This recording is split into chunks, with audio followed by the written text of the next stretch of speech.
அன்பார்ந்த வாலிப நண்பர்களே, நம்முடைய வாழ்க்கைய வசந்த காலமா மாத்துற இந்த லெந்து காலத்தை கடவுளுடைய வார்த்தையை கேட்டு தியானிச்சு தொடர்வோமா?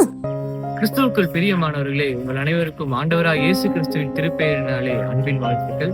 யோவான் 2ஆம் அதிகாரம் 13 முதல் 22 வரை உள்ள வசனங்களை நாம் வாசிக்கும் பொழுது, அங்குள்ள மக்கள் தேவாலயத்தை வியாபாரத்துக்காக பயன்படுத்தி வந்தனர்.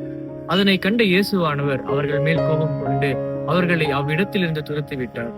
இது போலதான் நாமும் நமது சரீரத்தையும் உள்ளத்தையும் ஆண்டவர் நமக்குள் வாசம் பண்ணதுக்கு ஏற்ற விதமா இல்லாமல் நம்மை நாமே அசுத்தப்படுத்திக் கொள்கிறோம். எனவே இந்த லெந்து காலத்தில் உபவாசத்தோடும் ஜெபத்தோடும் இருந்து நம்மை நாமே பரிசுத்தப்படுத்திக் கொண்டு ஆண்டவர் நமக்குள் வாசம் பண்ணதுக்கு ஏற்ற விதமாய் நம்மை புதுப்பித்துக் கொள்வோம். இதன் மூலம் இறைவனின் இல்லம் என்பது நம் அனைவரின் உள்ளம் என்பதே ஆகும். எனவே ஆண்டவரின் இல்லமாகி நம் உள்ளத்தை பரிசுத்தப்படுத்திக் கொள்வோமாக. ஆமென்.